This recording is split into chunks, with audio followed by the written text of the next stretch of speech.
जिस देश में हम चैनल सब रहते सब्सक्राइब कर हैं, दो जिस भाई देश के लोगों। साथ हम सबकी पहचान आइडेंटिटी जुड़ी है, उस देश का फ्यूचर कैसा होगा? ये क्वेश्चन सबके माइंड में होता है। तो इसी का जवाब देने के लिए मैं इस वीडियो को लेकर आया हूँ, जिसमें आप जानेंगे इंडिया के सारे मेगा प्रोजेक्ट्स के बारे में जो अंडर कंस्ट्रक्शन में है और 2030-35 तक ये सब प्रोजेक्ट्स पूरे भी हो जाएंगे।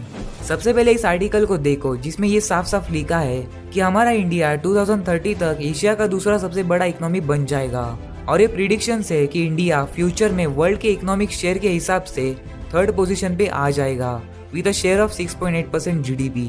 और फिलहाल इंडिया 6th पोजीशन पे है with a share of 3.3% GDP, जो यूएस, चाइना, जापान, जर्मनी और यूके के बाद में आता है। तो आखिर कैसा होगा हमारा देश इंडिया इन आने वाले सालों में?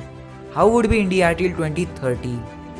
तो ये वीडियो 3 पार्ट्स में डिवाइडेड है। पहला है ट्रांसपोर्टेशन, दूसरा है greenfield city and urban redevelopment projects, और तीसरा है other completed and incompleted projects. So let's begin. Bullet train. जितनी तेजी से इंडिया का डेवलपमेंट हो रहा है, उतनी ही रफ्तार से इंडिया में ट्रेन भी दौड़ेगी। हमारे प्राइम मिनिस्टर नरेंद्र मोदी और जापान के प्राइम मिनिस्टर शिंजो आबे ने इस डील की अनाउंसमेंट की थी, जिसके कारण जापान ने इंडिया को 88,000 करोड़ रुपए का लोन दिया है, जिससे इंडिया में बुलेट ट्रेन का प्रोजेक्ट शुरू हो पाया है। इस प्रोजेक्ट की टोटल कॉस्ट 1,10,000 करोड़ रुपए है और इसमें से 20% हिस्सा खुद इंडिया फंड करेगा।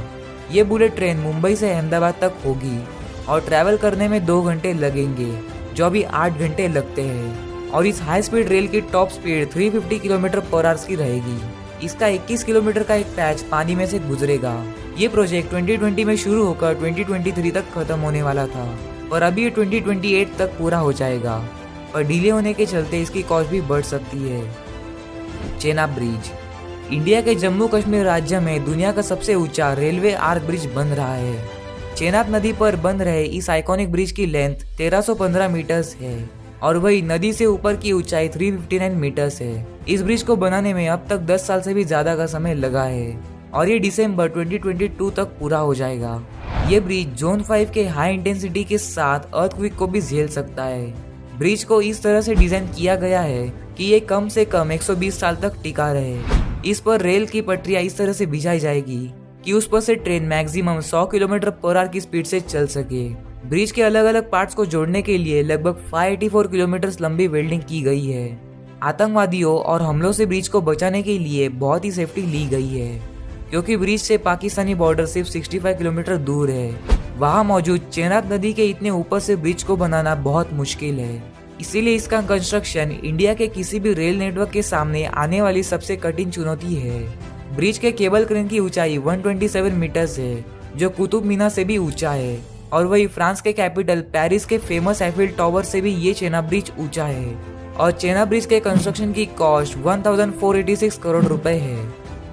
New metro lines across cities. अभी के टाइम में टोटल 18 सिटीज में मेट्रो लाइन्स है और उनमें से 13 सिटीज को ही इसका एक्सेस है। इंडिया के प्राइम मिनिस्टर नरेंद्र मोदी ने डिक्लेयर किया है कि 2025 तक इंडिया के 25 सिटीज में मेट्रो लाइन्स होंगे। ये मेगा प्रोजेक्ट भी काफी इम्पोर्टेंट है इंडिया के डेवलपमेंट के लिए, जिनमें आगरा, मीरठ, कानपुर, अहमदाबाद, कोची, पुणे और पटना जैसे सिटीज शामिल है। New Pamban bridge. और गाइस, और एक ऐसा प्रोजेक्ट है जिसमें पंबन ब्रिज को रिकंस्ट्रक्ट किया जा रहा है, जिसमें एडवांस सिस्टम होगी, जिसके कारण ट्रेन और शिप्स दोनों एक साथ जा सकेंगे। और ये ब्रिज इंडिया का सबसे डेंजरस रेलवे ब्रिज है, जिसके बारे में पहले ही एक वीडियो बनाई है, जिसे आप चैनल पे जाके देख सकते हो। तो अब बात करते हैं रोडवेज प्रोजेक्ट की। दिल्ली मुंबई एक्सप्रेसवे। इंडिया के सबसे बेहतरीन एक्सप्रेसवे का कंस्ट्रक्शन अभी हो रहा है। यह हाईवे देश को एक अलग ही लेवल पर ले जाएगा। इसका टोटल कॉस्ट करीब 1 लाख करोड़ रुपए है। यह हाईवे एक्सेस कंट्रोल है, इसका मतलब कि इसके बीच में से कोई आ जा नहीं पाएगा। इसके बनने से 32 करोड़ लीटर फ्यूल बचेगा। कार्बन डाइऑक्साइड में भी कमी आएगी, जो 4 करोड़ पेड़ लगाने जितना है, जो पर्यावरण के लिए अच्छा है। इस एक्सप्रेसवे के साइड में हर 500 मीटर पर रेन वाटर हार्वेस्टिंग सिस्टम होगा और इसके साइड में टोटल 40 लाख पेड़ लगाए जाएंगे। एक हेलीपैड भी बनेगा, जिसके कारण इमरजेंसी में ये बहुत यूजफुल होगा। एनिमल्स के बचाव के लिए इसमें 3.5 किलोमीटर की दूरी के बीच बीच में 3 और पास भी बनेंगे। ये पास Ranthambore national park, Bundi Ramgarh tiger reserve और Kota Mukundra hills tiger reserve के बीच कॉरिडोर पर बनाया जाएगा। जिससे एनिमल्स यहाँ वहाँ आसानी से ट्रैवल कर पाएंगे। दिल्ली टू मुंबई का सफर आने वाले समय में 12 से 13 घंटों में पूरा किया जा सकेगा। अभी मुंबई और दिल्ली का डिस्टेंस 1510 किलोमीटर है।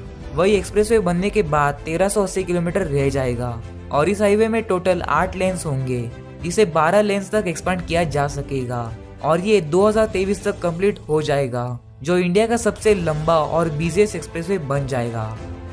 हिमांग प्रोजेक्ट 19,300 फीट की ऊंचाई पर बन रहा ये रोड लद्दाख के सासोमा से लेकर सासेरला को कनेक्ट करेगा। बहुत बार ये रोड सर्दियों में बर्फ की वजह से बंद हो जाता है। ये काराकोरम माउंटेन रेंज में है और यहीं पर इंडिया के बॉर्डर रोड्स ऑर्गेनाइजेशन ने दुनिया का सबसे ऊंचा रोड का काम पूरा कर दिया है। ये इंडिया और चाइना के डेमचौक एरिया में है, जिसे चाइना को परेशानी हो रही है क्योंकि इस रोड की वजह से अब इंडियन आर्मी उन एरियाज में जा सकेगी जहां पर जाना बहुत हार्ड था, जिससे कनेक्टिविटी और बढ़ेगी और लद्दाख को अच्छे से कंट्रोल किया जा सकेगा। और ये रोड बन गया है world's first motorable road through the glaciers, जो है Himank. Mumbai trans harbour link, जिसे Sewri Nhava Sheva trans harbour link भी कहते हैं, मुंबई में इंडिया का सबसे लंबा सी ब्रिज बनने वाला है, जो 21.8 किलोमीटर लंबा है और इस प्रोजेक्ट की कॉस्ट 17,843 करोड़ रुपए है। इसमें से 16.5 किलोमीटर का हिस्सा समुद्र में होगा और बाकी जमीन पर। MMRDA ने प्रोजेक्ट को नवंबर 2017 में अनाउंस किया और इसका कंस्ट्रक्शन अप्रैल 2018 में शुरू हुआ और एक्सपेक्टेड है कि ये प्रोजेक्ट अक्टूबर 2023 तक कंप्लीट हो जाएगा। और इसके फीचर्स की बात करें तो इस ट्रांस हार्बर लिंक से बहुत ही कम समय में मुंबई से नवी मुंबई जा पाएंगे और इस शेवरी साउथ मुंबई से थाने क्रीक को क्रॉस करके नॉर्थ में चिरले विलेज नवा शेवा तक बनेगा। इस हाईवे में 6 लेन्स होंगे और ये मुंबई पुणे एक्सप्रेसवे को भी कनेक्ट करेगा। मुंबई कोस्टल रोड, ये कोस्टल रोड 8 लेन्स का होगा। ये रोड मुंबई के वेस्टर्न कोस्ट लाइन को कनेक्ट करेगा, साउथ में मरीन लाइंस और नॉर्थ में कांदीवली तक। इस प्रोजेक्ट की कॉस्ट 12,000 करोड़ रुपए है और यहाँ से हर दिन करीब 1,30,000 गाड़ियाँ जाएगी। इस प्रोजेक्ट की वजह से साउथ मुंबई से वेस्टर्न सबब जाने में 2 घंटों से सिर्फ 40 मिनट का टाइम लगेगा। इसके पहले फेज में 9.98 किलोमीटर वाला सेक्शन बनेगा, जो प्रिंसेस स्ट्रीट फ्लाईओवर से बांद्रा वोरली सी तक होगा और दूसरे फेज में 19.22 किलोमीटर का रोड जो बांद्रा से कांदीवली तक होगा और 9.5 किलोमीटर लंबा वर्सोवा बांद्रा सी लिंक भी होगा। और गाइस, बहुत सारे ऐसे हाईवेज और एक्सप्रेसवे अंडर कंस्ट्रक्शन है, जैसे Bundelkhand expressway, Gorakhpur link expressway, Nagpur Mumbai super communication expressway, Raipur Visakhapatnam expressway, Surat Chennai expressway और ट्रांस हरियाणा एक्सप्रेसवे। तो अब बात करते हैं एयरवेज प्रोजेक्ट की। नोएडा इंटरनेशनल एयरपोर्ट, ये एयरपोर्ट होगा इंडिया का सबसे बड़ा एयरपोर्ट और एशिया का दूसरा सबसे बड़ा एयरपोर्ट। ये एयरपोर्ट नोएडा से 60 किलोमीटर दूर और दिल्ली इंटरनेशनल एयरपोर्ट से 72 किलोमीटर दूर होगा, जो जेवार की गौतम बुद्ध नगर में बनाया जाएगा, जो आता है उत्तर प्रदेश में। इस प्रोजेक्ट की डिजाइन, कंस्ट्रक्शन और ऑपरेशन 2019 में ही शुरू हो गई थी। 5,100 हेक्टर्स में बनाए जाने वाला इसको जेवार इंटरनेशनल एयरपोर्ट भी कहा जाता है, पर इसको ऑफिशियल नाम नोएडा ग्रीनफील्ड इंटरनेशनल एयरपोर्ट रखा है। इस प्रोजेक्ट की पूरी कॉस्ट 5,754 करोड़ से है। 2024 तक इस एयरपोर्ट में 2 रनवेज पूरे हो जाएंगे और फिर बाद में इसमें टोटल 6 रनवेज होंगे, जो काफी बड़ा होगा और इसकी टेक्नोलॉजी एकदम एडवांस होंगी। नवी मुंबई इंटरनेशनल एयरपोर्ट, मुंबई में एक और नया एयरपोर्ट बन रहा है, जो पनवेल नवी मुंबई में होगा, यानी पुराने एयरपोर्ट से 35 किलोमीटर की दूरी पर। यह एयरपोर्ट 1160 हेक्टर्स लैंड में बनेगा और ये भी ग्रीनफील्ड इंटरनेशनल एयरपोर्ट होगा। इस प्रोजेक्ट की प्राइस लगभग 16,700 करोड़ रुपए होगी। इस प्रोजेक्ट का कंस्ट्रक्शन अगस्त 2021 में ही शुरू हो गया था और दिसंबर 2024 तक बनने की उम्मीद है, जिसके कारण मुंबई के छत्रपति शिवाजी महाराज इंटरनेशनल एयरपोर्ट वाले कुछ ट्रैफिक को यहाँ पर शिफ्ट किया जा सकेगा, जिससे भीड़ कम होगी और इंडिया में और ज्यादा फ्लाइट्स होगी। इस एयरपोर्ट में टोटल 2 रनवेज होंगे, apron area of 67,000 metre square, 17,000 metre square का टर्मिनल एरिया और 10 कोड सी एयरक्राफ्ट के लिए पार्किंग एरिया। तो अब बात करते हैं ग्रीनफील्ड सिटी और अर्बन रीडेवलपमेंट प्रोजेक्ट्स की। सेंट्रल विस्टा रीडेवलपमेंट, इस प्रोजेक्ट की वजह से इंडिया में एक नए संसद भवन और एक नए काउंसिल इस्टेट का निर्माण किया जाएगा। इसको सितंबर 2019 में ही अनाउंस किया था, जिसकी कॉस्ट 13,450 करोड़ है। सेंट्रल विस्टा एक रीडेवलपमेंट प्रोजेक्ट है जिसमें 3 किलोमीटर लंबा राजपथ जो Rashtrapati Bhavan and India gate के बीच में होगा नॉर्थ और साउथ ब्लॉक्स को कन्वर्ट करेंगे जिससे पब्लिक म्यूजियम्स को एक्सेस कर पाए। एक नई parliament building with more capacity, नया रेजिडेंट, वाइस प्रेसिडेंट और प्राइम मिनिस्टर के लिए और पुराने स्ट्रक्चर्स को म्यूजियम में कन्वर्ट किया जाएगा। ये प्रोजेक्ट दिसंबर 2020 में ही स्टार्ट हो गया था और 2024 तक बनाने का एक्सपेक्टेड है। ये central vista Raisina hills new Delhi में बनेगा जो टोटल 64,500 मीटर स्क्वायर में फैला होगा।